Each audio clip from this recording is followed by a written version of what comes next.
자, 이번 시간에는요, 민법 마지막, 총칙의 마지막 부분이죠. 144쪽의 법률의 부관, 즉 조건하고 기한 두 개를 보도록 하겠습니다.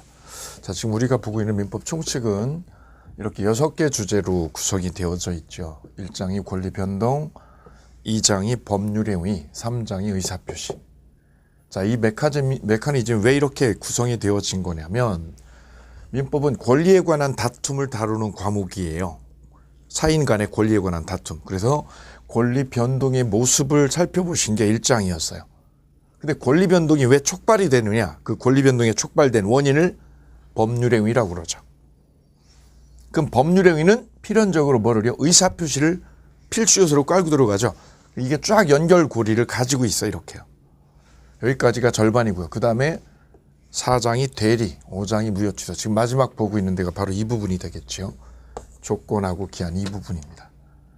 시험에는 묶어가지고 조건 기한 묶어가지고 전체적으로 한 문항 정도를 출제를 해요. 가끔 조건 따로 기한 따로 출제하기도 하지만 보통은요 조건과 기한에 대한 설명이다 이래서 한 문항 정도를 매년 출제를 해요.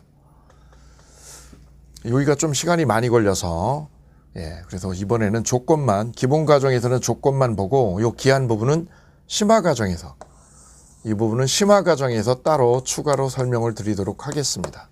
분량이 좀 많아가지고요. 그래서 이번 과정, 기본 과정에서는 조건만 중점적으로 하나씩 정리하도록 하겠습니다. 자, 그러면 조건의 전체적인 체계를 이렇게 보여드리면, 이렇게 조건은 크게 우리가 정리하셔야 될 테마가요 5개예요. 먼저 조건의 의의 부분. 뭐가 조건이냐? 조건의 개념을 살펴보는 거예요. 조건의 개념. 두 번째는 조건의 종류요. 종류에서 중요한 것들이 몇 가지 있어요.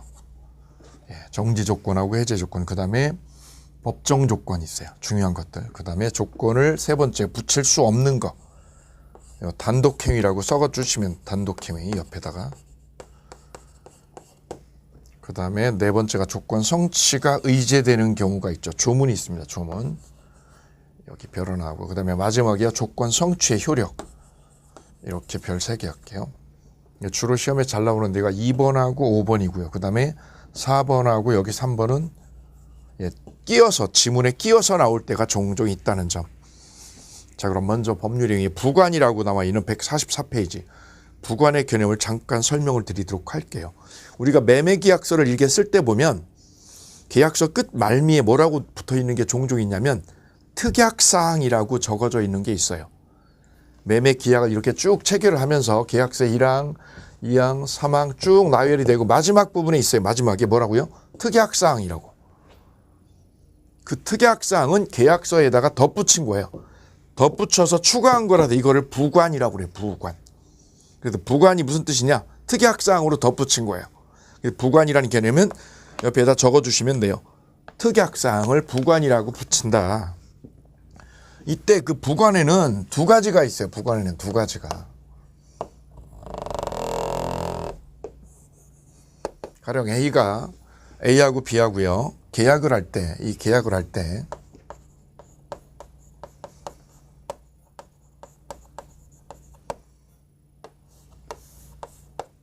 이 계약을 서로 체결을 하면서, 계약은 체결을 하면서 그 계약에다가 특약을 여기다가 더 얹은 거예요. 특약사항을. 특약사항을 덧붙였어요. 이걸 부관이라고 제가 방금 소개를 드렸어요. 그 특약에 2가지가 있어요. 2가지가. 그 특약사항은 크게 나누면 2가지로 나눠지는데, 하나는 조건, 또 하나는 기한. 이 2개를 묶어서 부관이라고 그래요. 법률에 의해 부관이다. 특약으로 덧붙여 놓은 것이다. 그럼 이게 무슨 차이냐? 조건과 기한은 차이가 뭐냐면 그것이 발생할지 여부가 불확실한 거야. 불확실한 거.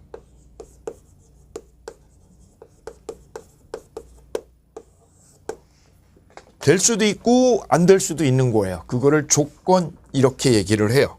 따라서 조건이다라고 얘기하려면 전제 조건이요. 도래할지 여부가 불확실한 사실인 거예요. 어떤 사실이 불확실한 사실이에요.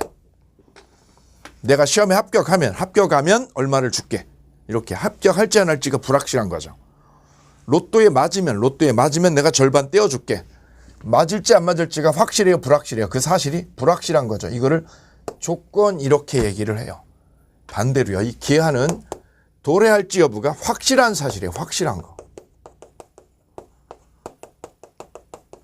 확실한 사실에 의존한다.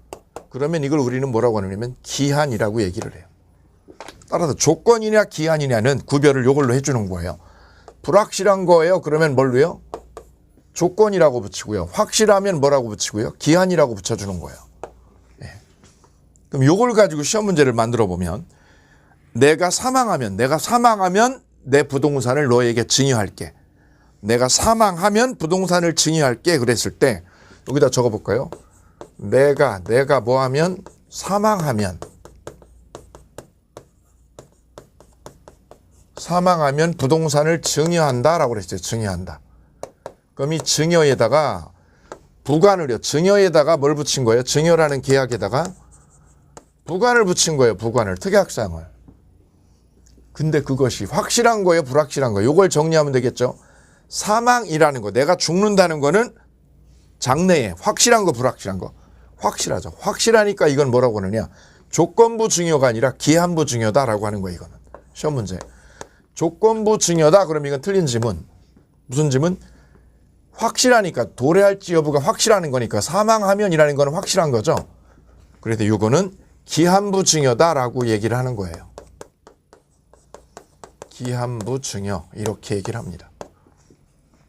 그럼 이걸 더 나아가서 확장해 볼까요? 변리사 시험에 이렇게 나온 적이 있어요. 변리사 시험 문제. 우리 집 개가 죽으면, 우리 집 강아지가 죽으면 개집을 증여할게. 개가 죽으면 개집을 너한테 줄게. 이때 개가 죽으면이라는 거는 조건 기한. 불확실한 거예요, 확실한 거예요? 죽으면이라 할 때 죽으면 그건 불확실이 아니라 확실한 거죠. 강아지가 안 죽으면 그거는 강아지가 아니죠. 확실한 거죠. 그런데 이것도 마찬가지로 기한부 증여지 조건부 증여다 그러면 틀리는 거예요. 기출문제. 그래서 부관에 두 가지가 있다는 거. 조건이냐 기한이냐 이렇게 나눠서 정리를 하시되 이 기한에 관한 구체적인 세부적인 논의는 심화 과정에서 따로 말씀드리겠다라고 제가 말씀을 드렸어요. 자, 그러면 우리는 여기서 뭐만 보고자 하는 거예요? 조건만요. 이 조건만 보고자 합니다. 조건만. 따라서 이 조건은 도래 여부가 확실해요, 불확실해요? 불확실한 거죠. 불확실한 거예요.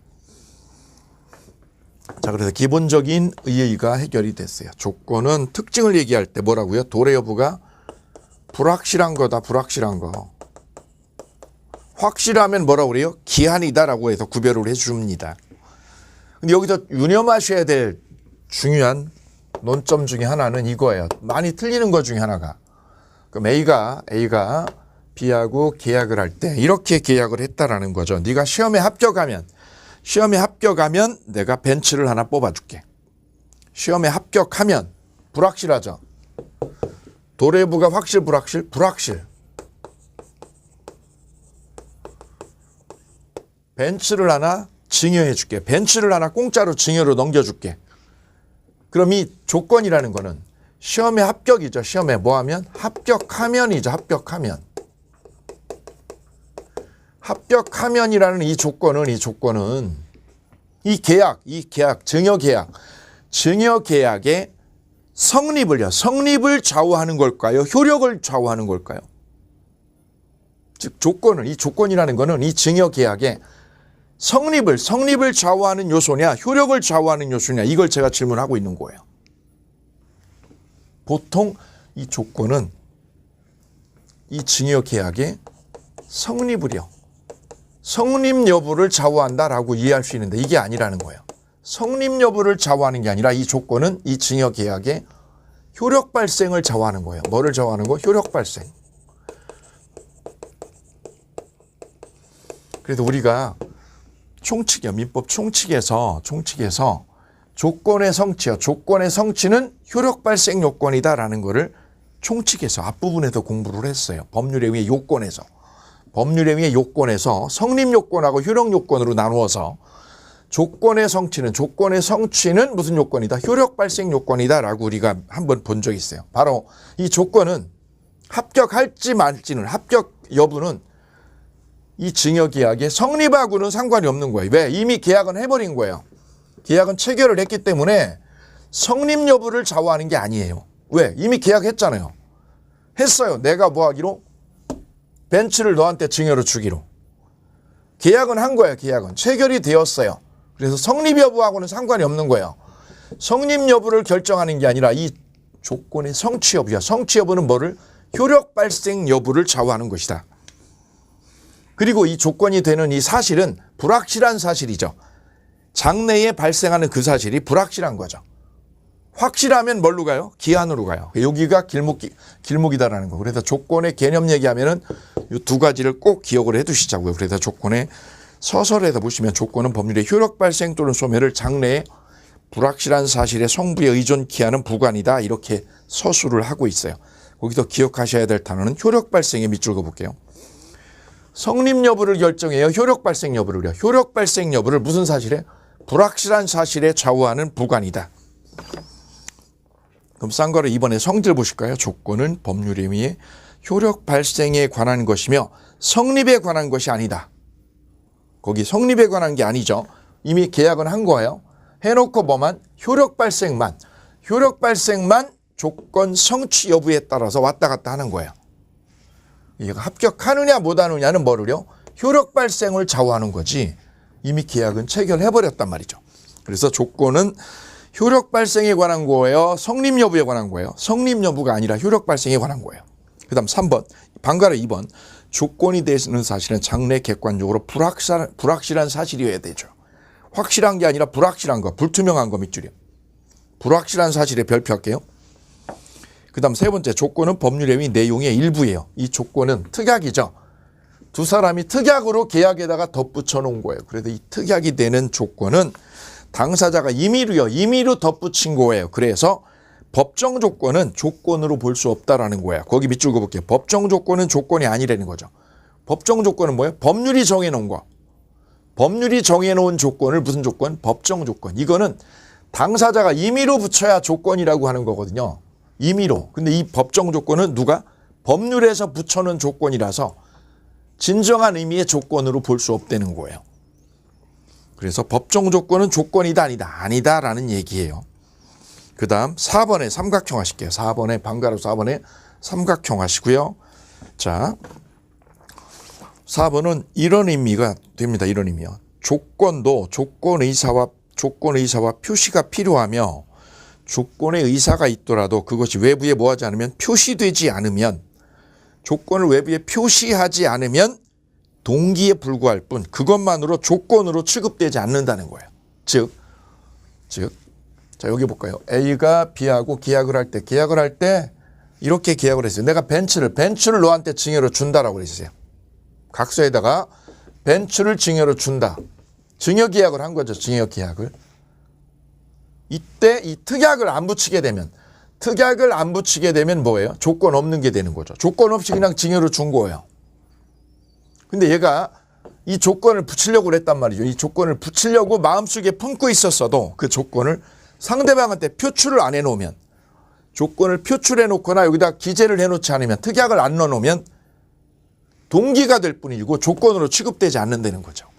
따라서 이 조건이 진정한 의미의 조건으로 자리를 잡으려면 이 조건을 뭐 할 것? 표시해 줄 것. A가 조건을 상대방한테 표시를 해줘야만 이게 조건으로 자리를 잡게 된다. 그럼 조건이라고 표시를 안 해놓으면 조건 없는 걸로 돼. 조건 없이 그냥 증여로 준 거가 되는 거죠. 그래도 이 특약은 덧붙여줘야 돼요. 그리고 상대방한테 표출을 해줘야 돼요. 그래야 조건으로 자리를 잡게 된다. 그래서 4번을 가끔 시험에 내거든요. 4번을. 조건이 외부에 뭐하지 않으면 표시되지 않으면 뭐에 불과할 뿐 동기에 불과한 거예요. 동기. 마음속에 품고 있는 동기. 그것만으로는 조건이 되는 게 아니다. 자, 그래서 하나를 더 소개를 해볼게요. 이렇게요. 제 수험생 중에 실제 이런 일이 있었어요. 예, 제가 오프라인 강의를 하는데 이 부분을 질문을 해주셨어요. 자, A하고 B하고 계약을 체결을 이렇게 하셨어요.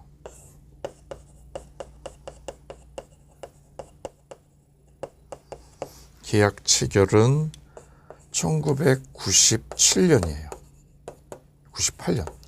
IMF 바로 직후에, IMF 직후니까 경제적으로 굉장히 어려울 때였죠. 예, 그런데 어떤 계약이었냐면 이 계약을 체결하면서 계약을 체결할 때 내용이 계약 체결 내용이 주식을 내가 가지고 있는 주식을 전부 증여한다는 거예요. 주식 전체를 뭐 한다? 증여한다. 이렇게 주식을 다 주겠다는 거죠. A가 누구한테? B에게. 그런데 여기에 조건이 붙어 있었어요. 조건이. 특약사항이 있었다는 거죠. 특약사항으로 조건이 걸려 있었는데 그 조건이 뭐냐면 코스닥에 상장되면 이 회사 주식이 코스닥에 상장되면이라는 조건이에요.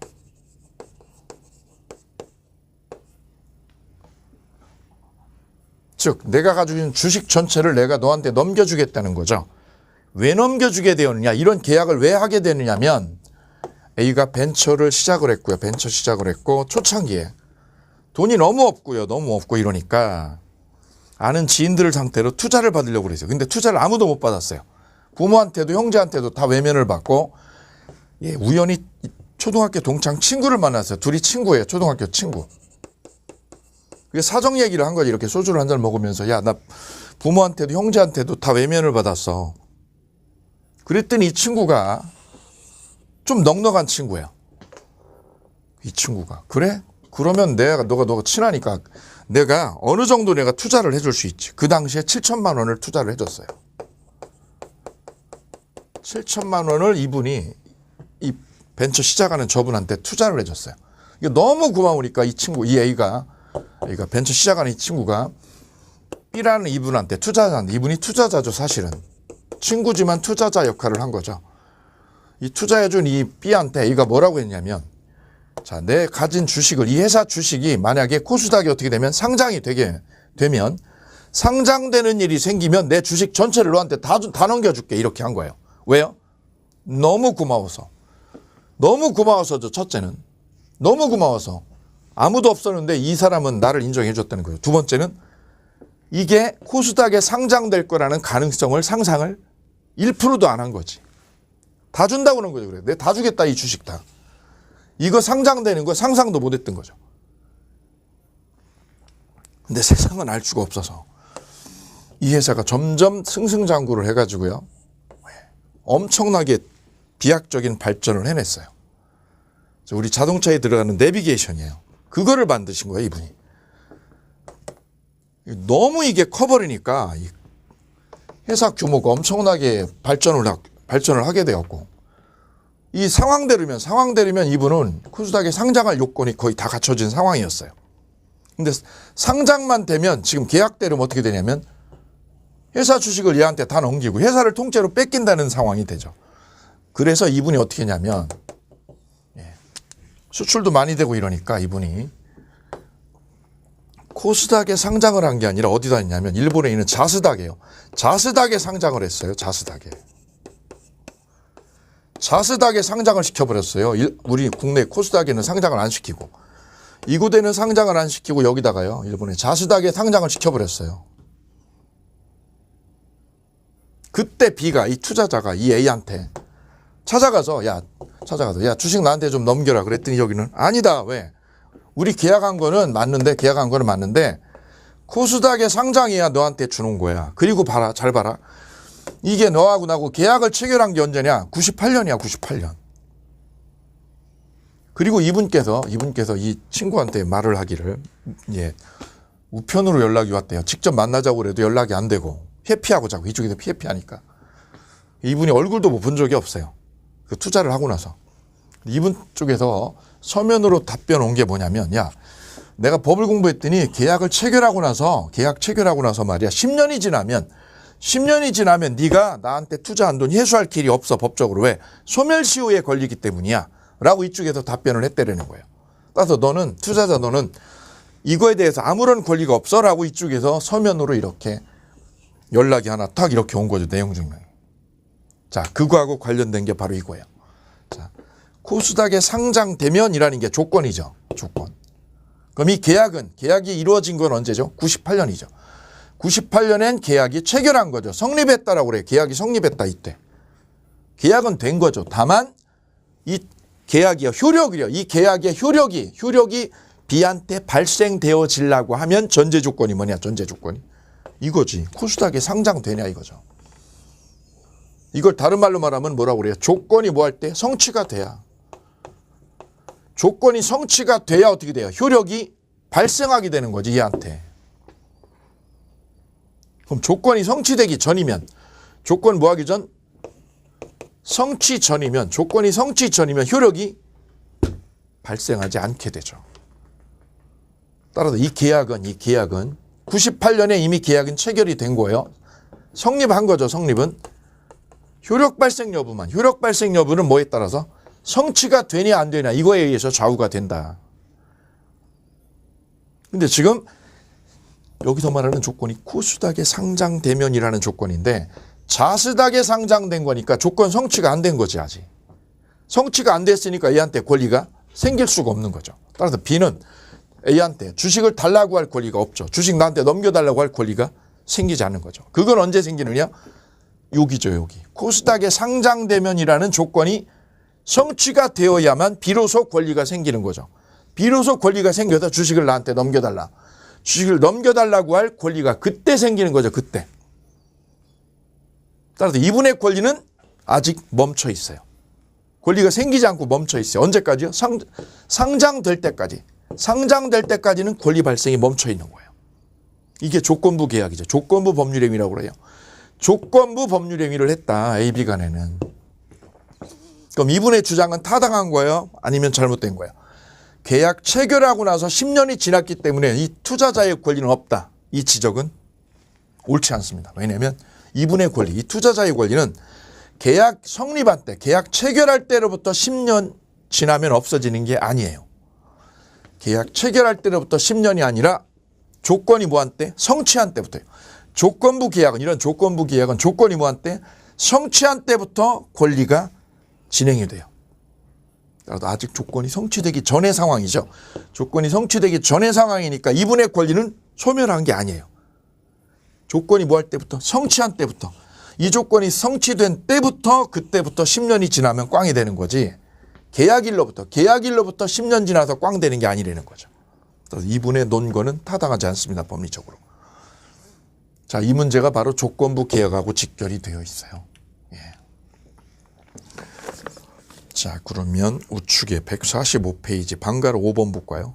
조건은 장래 불확실한 사실에 의존케 한다는 점에서 장래 발생할 것이 확실한 사실에 의존케 하는 기한과 구별이 된다.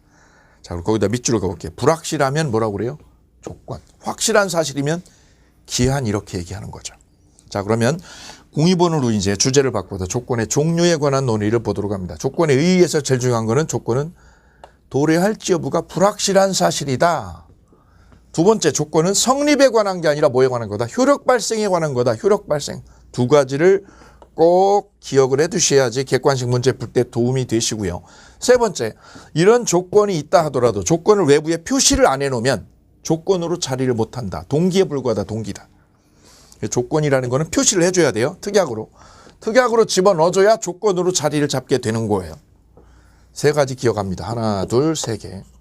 자, 그 다음에 조건의 종류 만나보시죠. 조건의 종류에는 정지 조건 그리고 해제 조건으로 일단 나누게 돼요. 정지 조건이냐 해제 조건이냐.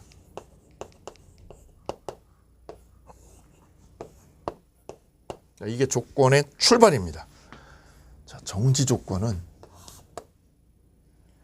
여기처럼 방금 전에 제가 일본에서 소개를 했던 것처럼 여기 볼 거예요. 언제 준다고요? 언제 벤츠를 사준다고요? 시험에 합격하면 벤츠 사줄게. 벤츠를 내가 증여를 줄게. 그럼 이 증여 효력이 언제 생기게 되죠? 증여 효력이 조건이 성취가 되면 효력이 어떻게 돼요? 생기는 거죠. 조건이 뭐 할 때 성취가 되면요. 이게 성취가 되면 증여가 어떻게 돼요? 증여가 효력이 생기는 거예요. 증여의 효력이 뭐 하는 거? 생긴다. 이 조건을 정지 조건이라고 그래요. 따라서 정지 조건은 이게 성취가 되면요. 성취가 되면 이 증여라는 효력이 비로소 발생하게 되는 거죠. 발생하게 되는 거예요. 벤츠가 하나 생기는 거예요. 벤츠가 생기는 거죠. 증여로. 여기서는 언제 생기죠? 주식이 언제 다 일로 넘어오죠? B한테. 코스닥에 뭐 하면? 상장되면. 코스닥에 상장되면 효력이 어떻게 돼? 효력이 생기죠. 그전에는 상장되기 전에는 효력이 정지되어 있어요. 멈춰 있어요. 그래서 정지 조건이라고 이름 붙인 거예요. 이 투자자의 권리는 언제 생겨요? 성취가 될 때. 성취되기 전에는 멈춰 있어요. 정지되어 있어요. B는 벤츠를 언제 증여로 받아오냐면 합격해요. 합격하면 효력이 생기죠. 합격하기 전에는 스탑돼 있어요. 멈춰져 있어요. 이 조건이 정지 조건. 따라서 정지 조건은 성취만 되면 어떻게 돼요? 효력이 생기는 거예요. 그래서 정지 조건 그러면 여기에 포인트를 두시면 돼요. 성취가 되었다 그러면 효력이 발생하는 거예요. 차가 한 대 생기는 거예요. 차가 한 대 생기고 주식이 생기는 거죠. 돈이 생기고. 내가 합격하면 내가 너한테 10억 줄게. 돈 10억이 생기는 거죠. 재산이 불어나는 거. 정지 조건은 성취만 되면 돈이든 주식이든 차든 생기는 거예요. 플러스 되는 거예요. 플러스. 그럼 성취 전에는요. 조건이 뭐 하기 전? 성취되기 전에는 효력이 생겨 안 생겨요? 안 생겨요. 그럼 반대로 말하면 조건이 성취되는 거에 반대말은 뭐죠? 불성취되면. 조건이 뭘로 되면? 불성취되면 어떻게 될까요? 증여의 효력이 생긴다 안 생긴다? 안 생긴다. 안 생기지. 성취가 되면 효력이 생기니까 뭐가 될까요? 이거는 유효가 된다라는 거죠. 유효. 합격했죠. 합격하면 벤츠를 증여로 줘야죠. 코스닥에 상장되면 주식을 증여로 줘야죠. 그럼 이 증여가 뭐가 될까요? 증여 계약이 유효로 되는 거죠. 유효로. 언제 유효로 되니? 너 언제 유효로 되니? 성취가 될 때 유효로 되지. 이걸 같이 연결하시면 돼요. 정지 조건은 성취가 되면 유효로 되는 거예요. 그래서 돈이 생기는 거예요. 주식도 생기는 거예요. 차도 생기는 거예요. 요 점 별표하실게요. 유효로 된다. 플러스로 된다. 같은 맥락. 불성취로 되면 그러면 조건이 불성취되면 시험에 떨어지면 어떻게 돼요? 효력이 생긴다 안 생긴다? 무효로 되네. 무효로. 그래서 정지 조건은 정리하게 되면 성취가 되면 유효로, 불성취되면 뭐로요? 무효로 되는 거예요. 이게 정지 조건이에요. 합격하면 내가 벤츠 뽑아주지. 정지 조건. 불성취되면 안 뽑아주지. 무효지. 반대로 해제 조건을 보실게요. 해제 조건. 해제 조건은 이렇게 하는 거죠. 이렇게. 여기 먼저 개념을 적어볼게요. 조건이 성취가 되면 여기 정지 조건은 증여의 효력이야. 증여의 효력이 생겼죠. 여기는 거꾸로 증여의 효력을 잃는 거예요. 효력을 잃는 거. 무슨 소리예요? 거꾸로예요. 여기는 성취가 되면 합격하면 벤츠가 생겼죠. 근데 여기는 성취가 되면 효력을 잃는 거예요. 꽝이 되는 거예요. 꽝이. 무효가 되는 거예요. 무효가. 그 위하고 여기 정지 조건하고 정반대. 거꾸로 가고 있는 거예요. 거꾸로 가고 있는 거. 여기하고 거꾸로 가고 있어요. 거꾸로 가는 게 해제 조건이에요.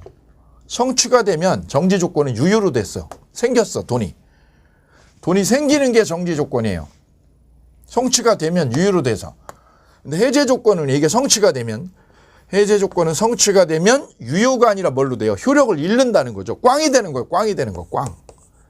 이거 기억하시면 돼요. 성취가 되면 뭘로 돼요? 꽝이로 되는 게 해제 조건이에요. 우리가 흔하게 우리 현실에서 즐겨 쓰는 해제 조건은 이런 형태예요. 자, 소개를 해볼까요?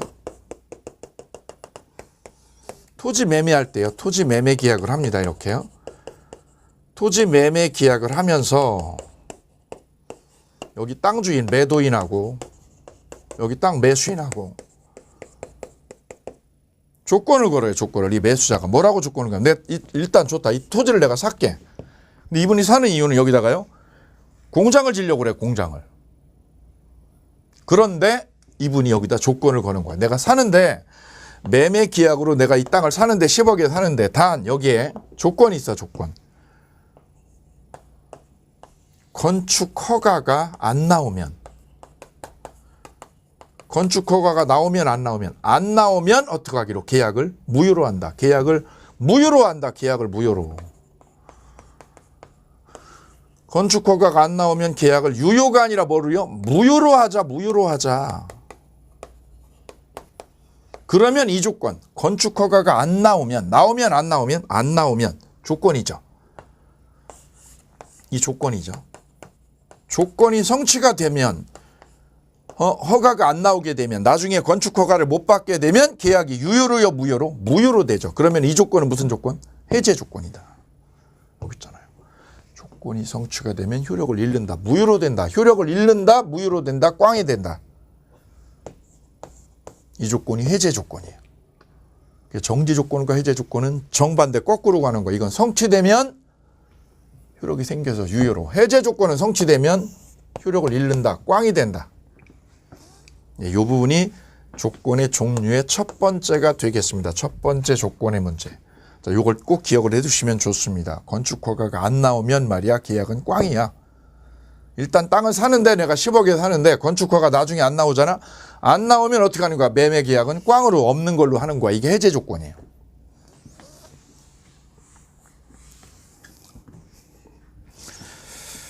자, 그러면 이제 구체적인 판례를 하나씩 살펴보도록 하겠습니다. 145쪽에 정지 조건의 밑에 관련 판례, 정지 조건 밑에 세 줄 내려오면 관련 판례하고 판례 소개된 거 하나 있죠. 자, 거기요. 관련 판례에 거기다 제목을 하나 적어 두실게요. 정지 조건 옆에다가 뭐라고 적어 두시냐면 이렇게 적어 두실게요. 동산의 소유권 유보부 매매요. 유보부 매매. 용어도 길죠. 동산입니다. 동산을 어떻게 했다고요? 소유권을 유보하고 팔았다. 무슨 뜻이에요? 이게 할부로 팔았다. 이거죠. 할부 매매래요. 할부 매매. 내가 에어컨을 샀어. 에어컨을요. 어디 가서요? 백화점에 가서. 이 백화점에 가서 이 소비자가 할부로 샀어. 할부로. 뭐를요? 동산을. 에어컨을 할부로 구입했다. 할부 매매로. 할부로 샀다는 거죠. 할부로. 6개월 할부로. 그럼 이 에어컨은 언제 이 매수자가 언제 이 에어컨을 차지하게 될까요? 할부금 완납이죠. 할부금을 뭐하면 완납하면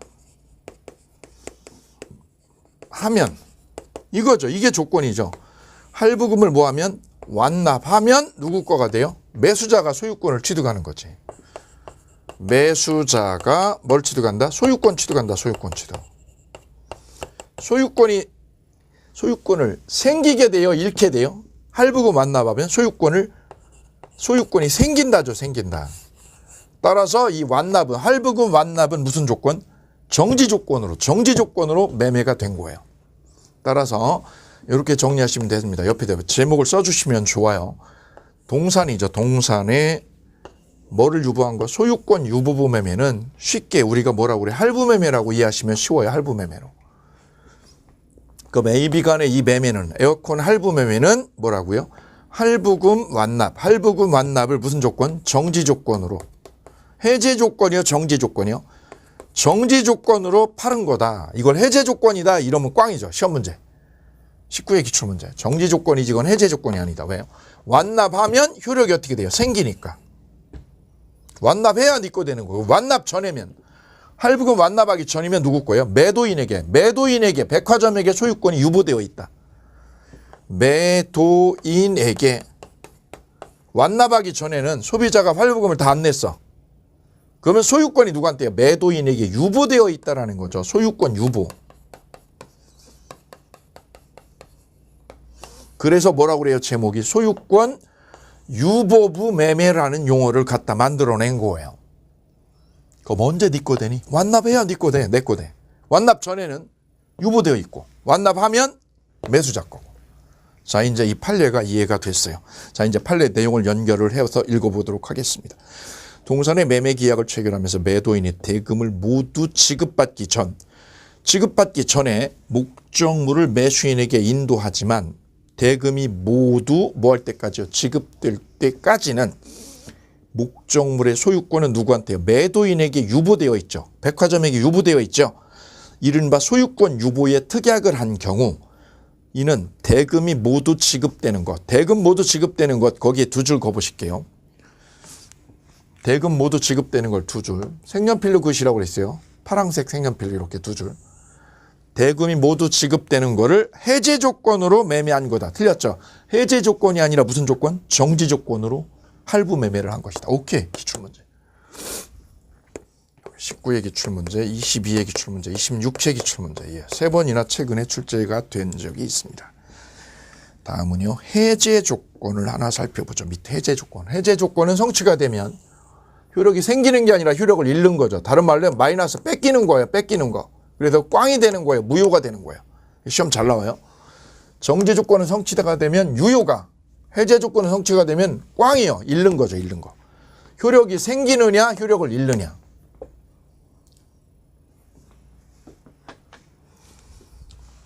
그래서 할부 매매는 무슨 조건? 정지 조건부 매매로 본다. 이거 하나 기억하시면 되죠. 할부 매매는 무슨 조건? 정지 조건으로 봤다 우리 판례가. 그럼 이제 해제 조건으로 본 판례. 해제 조건으로 본 판례를 하나 보자고요. 그게 밑에 관련 판례 1번하고 2번 나와 있죠. 특히 2번이요. 2번 쪽을 보도록 하겠습니다. 2번은요. 매도인으로부터 매매계약 해제를 무슨 조건으로? 해제 조건부로. 거기 해제 조건부로 동그라미 해볼게요. 매매계약 해제를 해제 조건부로 뭐를 줬냐면 전세 권한을 매수인한테 준 거예요. 자, 이걸 사실관계를 정리해보면 이렇게 되는 거죠. 이렇게요. 자, 집을 부동산을 매수인한테 매매로 파는 거죠. 지금 매매 계약을 하는 상황이에요.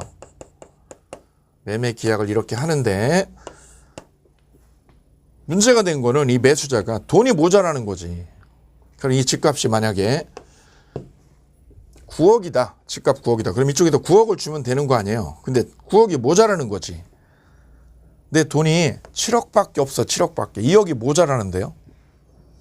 그때 이 계약을 어떻게 끌고 가느냐 하면 이렇게 끌고 가는 경우가 종종 있어요. 자, 내가 집에 소유권을 주는 게 아니라 너한테 전세 권한을 줄게. 그럼 전세 권한을 주면 이 매도인이죠. 매도인. 집 파는 사람이 너한테 전세 권한을 주면 네가 어떻게 하면 돼? 집을? 전세를 놓으면 되지. 전세를. 이 사람한테 뭐를 놔? 전세를 놔. 전세를. 그럼 여기서 뭐가 생기죠? 보증금. 돈이 생기죠. 돈. 그럼 이 돈을 가지고 뭐를 치러? 잔금을 치러버리면 될 거 아니야.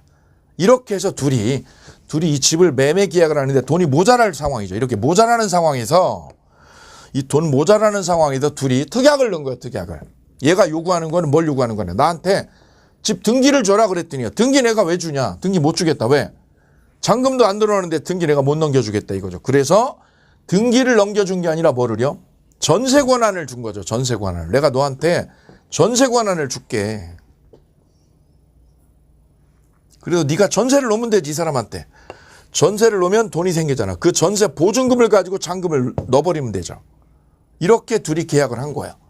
이때 A가 B한테 만약에 이 매매 계약을 하되 4월 1일까지 언제까지요? 4월 1일까지 잔금을 못 내면 잔금 내면 못 내면 4월 1일까지 잔금을 내면 못 내면 이 매매 계약은 유효로요, 꽝으로요? 꽝으로 되는 거야. 매매가 어떻게 되는 거예요? 해제되는 거죠. 해제. 꽝으로 되는 거야. 꽝으로.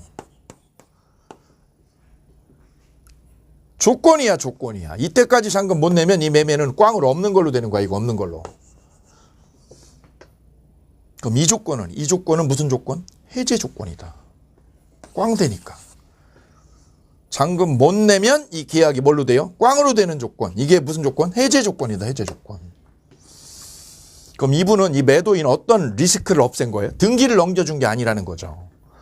등기를 넘겨주게 되면 얘가 어떻게 해요? 팔고 도망가 버릴 수 있죠. 아니면 대출 받아먹고 날라버릴 수 있죠. 그 리스크를 없앤 거예요. 대신에 뭐만 준 거죠? 전세 권한만. 전세만 네가 놔. 등기 안 넘겨주고 얘가. 그래서 4월 1일까지 잔금을 못 내면 이 매매 계약은 뭐 하기로요? 꽝으로 되자. 그럼 이 조건은 무슨 조건? 해제 조건부려. 해제 조건부로 비하고 계약을 했다. 이런 뜻. 자, 그래 거기 연결을 해볼게요.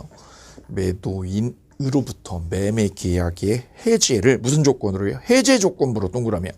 해제 조건부로 무슨 권한을 줬다고요? 전세 권한을 동그라미요. 전세 권한을 부여받은 매수인이 주택을 임대를 한 후 임대를 놨죠. 세를 놨어 얘한테. 세를 놨어 C한테. 그럼 돈 나왔죠 2억. 그럼 2억을 가지고 잔금을 치르면 되는데 이걸 안 치렀다는 거지. 딴 데 써버렸다 B가.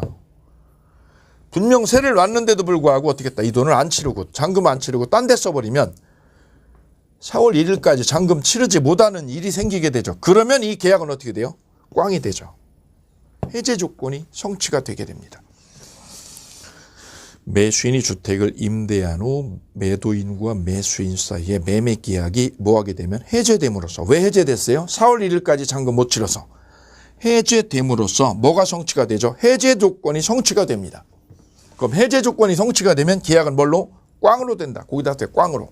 매매는 꽝으로 되는 거. 그 조건이 무슨 조건? 해제 조건. 성취되면 꽝으로 되는 거, 무효로 되는 거. 정지 조건은 유효로. 해제 조건은 꽝으로, 마이너스로. 정지 조건하고 해제 조건의 사례를 하나씩 보셨습니다. 자, 그래서 조건의 첫 번째가요. 정지 조건하고 해제 조건에 관한 구별이어요. 두 번째는 수의 조건과 비수의 조건 이렇게 나누지요. 수의라는 거는 뭐냐? 내 마음대로 좌지우지하는 거예요. 내 마음대로 좌지우지하면 무슨 조건? 수의. 비수의는 내 마음대로 좌지우지 못하는 거예요. 내 마음대로 좌지우지 못하면 무슨 주의? 비수의 조건. 오케이. 그래서 조건은 수의 조건이냐 비수의 조건이냐 이렇게 나누기도 해요. 근데 시험에 나오질 않아요. 다만 딱 한 번 순수주의 조건 요거 하나만 시험에 딱 한 번 나온 적 있어요. 30년 동안 딱 한 번 나와서 딱 한 번. 자, 순수주의 조건은 내 마음대로 좌지우지 할 수 있는 거야. 순전히 내 마음대로. 예를 들면 뒤로 넘어가 볼까요? 내 마음이 즐거우면 책상을 주겠다. 순전히 내 마음대로죠. 내 마음대로. 이런 조건은 내 일방적인 의사로 결정되기 때문에 이런 조건은 무효라고 보는 게 통설입니다. 무효다. 그래서 순수수의 조건은 유효 무효? 무효. 그 다음 밑에 방가로 2번에 비수의 조건 있죠. 비수의 조건. 내일 해가 뜨면 내가 술값을 낼게. 내일 눈이 오면 술값을 낼게. 이거 내가 좌지우지 하는 거 못하는 거죠. 비수의 조건이라고 그래요. 큰 의미가 없어요. 다음 이제 중요한 거는 세 번째는 가장 조건이라는 거죠. 가장 조건. 가장 조건은 뭐라고 그래요? 가짜 조건이에요. 가짜 조건. 가짜죠, 가짜. 조건 같은데 실제는 가짜야. 조건이라는 거는 뭐예요? 불확실해야 돼요. 불확실한 거예요. 근데 이 조건은 가짜야. 조건 같지만 가짜야. 그래서 이름하여 무슨 조건? 가장 조건이라고 해요. 가장 조건.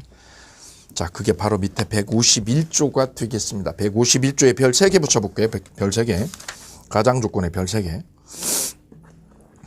가장 조건에는 3가지가 있습니다. 첫째는 불법 조건.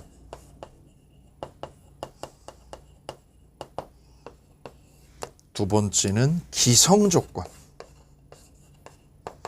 세 번째는 불능 조건. 이 셋을 묶어서 뭐라고 그래요? 가장 조건, 가짜 조건이라고 합니다. 자, 먼저 불법 조건이요. 이 불법에다가 동그라미 해볼까요? 151조 1항에 있습니다. 151조 1항. 조건이 선량한 풍속, 기타 사회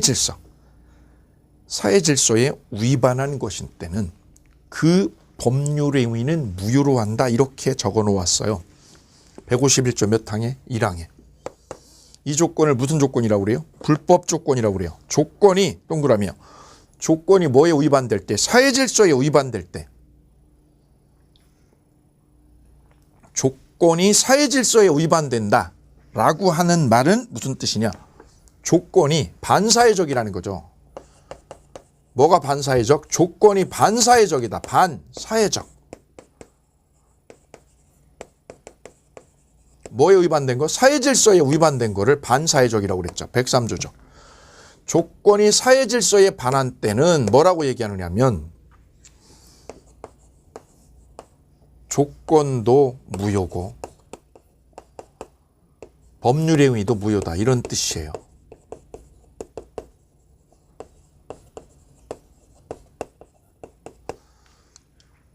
조건도 무효, 법률 행위도 무효. 즉 둘 다 무효가 된다는 거죠. 가령 이렇게. 마약을 밀수해 오면, 마약을 밀수해 가지고 나한테 넘겨주면 내가 50억을 줄게. 50억을 주는 거죠. 50억을 주는 게 계약이에요. 50억을 내가 줄게. 계약은 50억 주는 거야. 계약은. 얼마 주는 거? 50억 주는 거. 50억을 주는 거야. 그런데 여기에 뭐가 있어요? 특약으로 조건이 있어. 조건. 어떤 조건? 마약을 밀수해 오는 게 조건이에요. 그러면 이 조건이 불법을 띠고 있죠. 불법을. 반사회적이죠. 그럼 이 조건은 무효야. 그런데 조건만이 특약만 무효가 되는 게 아니라 뭐까지요? 계약 자체도 무효가 된다. 왜? 이 특약이라는 것이 계약의 일부잖아요. 그래서 이 조건이 무효가 되면 계약 전체가 무효로 된다는 의미가 되는 거예요.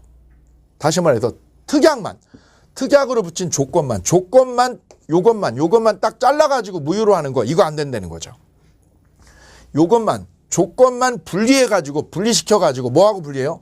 계약하고요. 법률행위라는 증여계약하고 분리해가지고 조건만 분리해서 무효로 하는 거는 불가능하고, 조건이 반사회적이면 뭐까지요? 계약 전체가 무효로 된다. 이런 뜻입니다. 바로 이 부분이 151조 1항입니다. 1항. 조건이 반사회적이면, 마약을 밀수해다 가지고 오면, 마약을 밀수해서 나한테 넘겨주면 50억을 주겠다. 그러면 조건도 무효고 법률행위도 무효다. 이런 얘기다. 그럼 뭐라고 그러면 이게 틀리는 거죠? 시험이 이렇게 아주 잘 나와요. 조건이 반사회적이죠. 조건이 지금 문제가 되는 거죠. 마약 밀수해 오는 게 조건이란 말이죠. 조건만 분리해서 무효로 된다. 이거는 틀린 지문이다. 이게 시험에 아주 여러 번 나왔던 빈출 지문이에요. 빈출. 여기 발표할게요. 그래서 결론은 조건이 불법이면 조건도 꽝, 법률행위도 꽝, 이렇게 정리하시면 쉽습니다. 꽝이다 이거죠. 조건만 분리해서 무효로 한다고, 이거는 거짓말이다. 허언이다. 잘못된 표현이다. 이걸 기억하시면 151조 1항은 마감이 되겠고요. 그 다음에 151조 2항. 조건이 법률행위 당시에 이미 성취한 거를 뭐라고 그래요? 기성조건이라고 그래요. 이룰성. 이미 조건이 성취된 거야. 이미 뭐한 거? 성취된 조건. 이걸 무슨 조건? 기성조건이라고 그래요. 기성조건. 그래서 연결해보면 조건이 법률행위 당시에 이미 성취한 것이면 옆에다 적을까요? 무슨 조건? 이미 이룰성, 기성조건인 때는. 그 조건이 뭐라면 정지조건하고 연결되면, 기성조건이 뭐랑 연결되면 정지조건하고 연결을 시켜볼까요? 정지조건이면.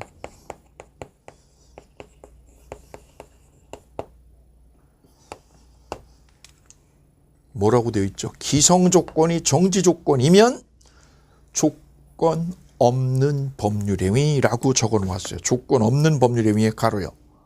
조건 없는 법률행위의 가로. 다른 말로 무조건이다. 다른 말로 유효라고 적으시면 돼요. 유효.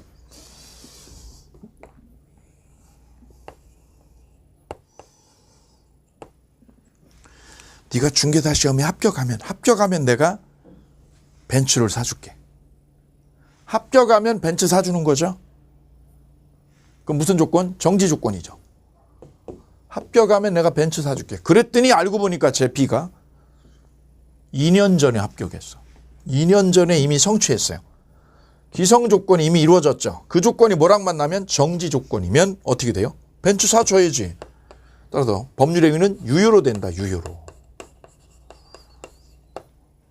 즉 조건 없는 거가 돼요. 조건 없는 거. 왜 조건 없는 거가 돼요? 이미 이루어져 버렸으니까. 이미 이루어진 걸 조건으로 내걸은 거니까 이거는 조건 없는 거가 돼서 무조건 유효가 된다. 무조건 유효. 그러면 기성 조건이 반대로요. 정지 조건이 아니라 무슨 조건? 해제 조건이랑 만나면 기성 조건이 무슨 조건이면 해제 조건이면 어떻게 되느냐? 유효의 반대, 무효가 됩니다.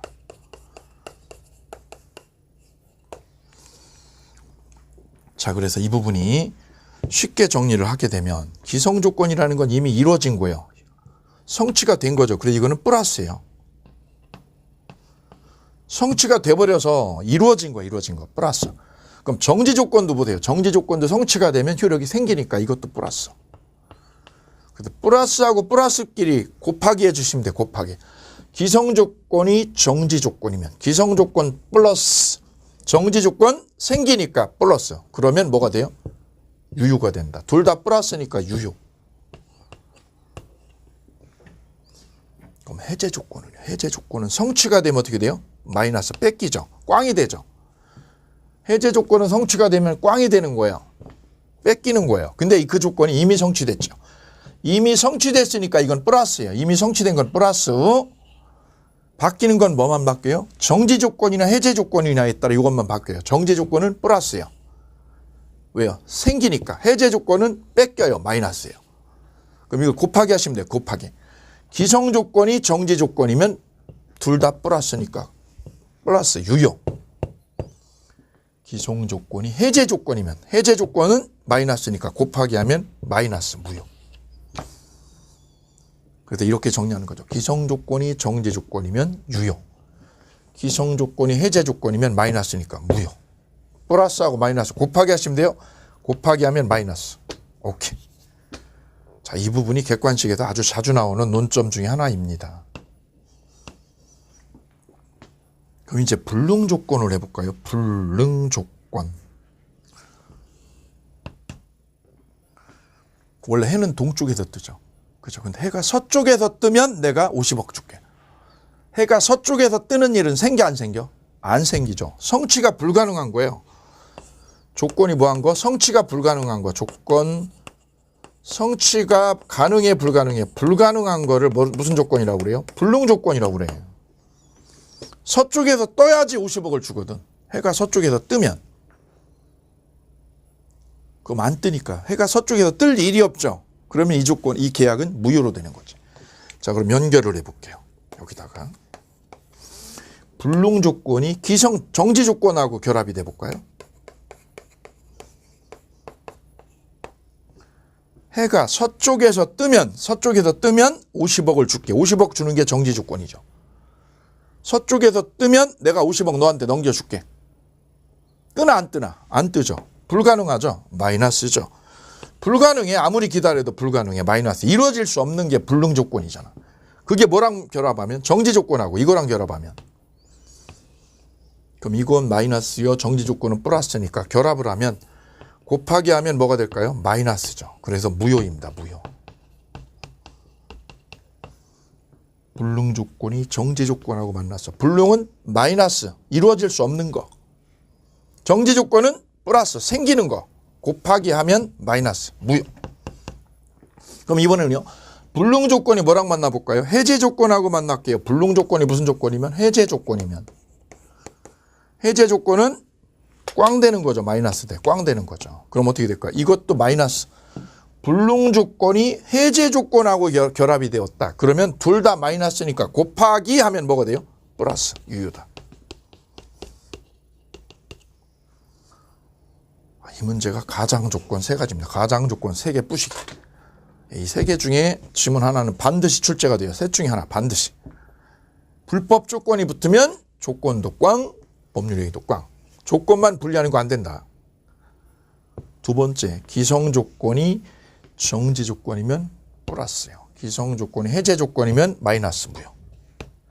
그럼 불능 조건은요, 마이너스니까 성취가 불가능한 게 불능 조건이니까 이게 뭐랑 만나면 정지 조건이면 불능 조건이 정지 조건하고 결합이 되면 마이너스다. 왜? 이게 마이너스니까.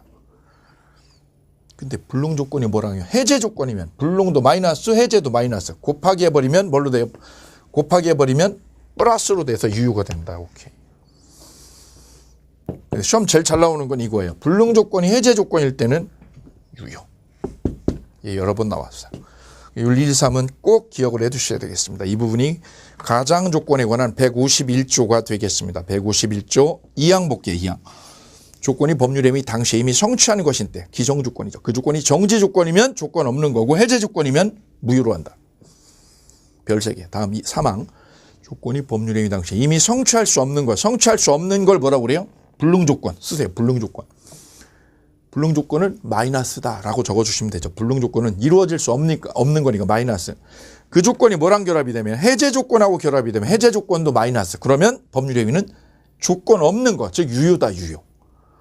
근데 그 조건이요, 불능 조건이 정지 조건하고 결합이 되면 법률행위는 무효로 된다. 오케이. 자, 그렇게 해서 조건의 종류까지 되셨고 3번 조건을 붙일 수 없는 법률행위 옆에다 쓰실게요. 조건을 붙일 수 없는 법률행위는 뭐가 있어요? 단독행위. 단독행위는 나 혼자서 하는 거죠. 내 혼자서 조건 붙이는 거 안 돼요. 상대방한테 동의를 받아야 돼요. 내가 여기다 조건을 넣으려면 상대방한테 동의를 받아내가지고요. 동의를 받은 전제하에 조건을 붙여야 되는 거지. 내 임의로 여기다가 조건을 집어넣는 거는 왜? 상대방한테 불리해지고 불공평해지죠. 그래서 단독행위는 상대방 동의 없이는 조건을 넣을 수 없는 거예요. 그래서 조건을 붙일 수 없는 법률행위 옆에다 적으실 단어는 단독행위다. 원칙하고 단독행위. 단독행위는 조건을 붙일 수 없어요. 예컨대 취소나 해제 같은 거. 취소 해제는 조건을 붙일 수 없는 거예요. 근데 예외가 있어요. 예외. 누가 동의하면? 상대방이 동의하면. 상대방의 뭐하에 동의를 얻고요. 동의를 얻으면 단독행위도 조건 집어넣어도 되는 거예요. 그거 하나만 기억하시면 됩니다. 자, 의의 쌍괄 1번, 의의 반가로 2번에 동그라미요. 조건을 붙일 수 없는 법률행위에 조건을 붙이면 어떻게 될까요? 원칙적으로 무효가 됩니다. 무효로 별표. 무효로 되는 거지 조건 없는 거 이렇게 되는 게 아니라 무효로 됩니다. 다음 유형에 공익상 불허되는 거 나와 있죠. 시험에 안 나와요. 어음수표 이런 건 우리 중개사 시험 범위가 전혀 아니에요. 삭제하시면 돼요. 전혀 도움 안 돼요. 다음 사익상 불허되는 행위에 1번에 단독행위에 별표할게요. 뒤로 넘어가면 동그라미 2번 나와요. 다만 단독행위의 경우에도 상대방이 뭐 해줄 때 동의를 하거나 이익만 상대방한테 불이익이 아니라 이익만 주는 행위는 예컨대 채무를 면제시켜 주는 거는 채무자에게 뭐만 줘요? 이익만 주는 거죠. 채무자에게 이익만 주는 게 채무 면제죠. 이거는 상대방의 동의가 있으면 조건을 집어넣어도 되는 거예요. 원래는 조건 못 넣어요. 단독행위는 조건 못 넣죠. 붙일 수 없죠. 그런데 예외가 있죠. 언제? 상대방이 뭐 할 때 동의하면 조건 집어넣어도 된다. 기출문제. 19회 기출, 26회 기출. 자, 그래서 조건의 의의, 종류, 붙일 수 없는 거 3가지를 보셨어요. 이제 남아있는 게 조건 성취 의제하고요. 조건 성취의 효력 2가지가 남았죠. 이 부분은 잠시 쉬었다가 다시 보도록 하겠습니다.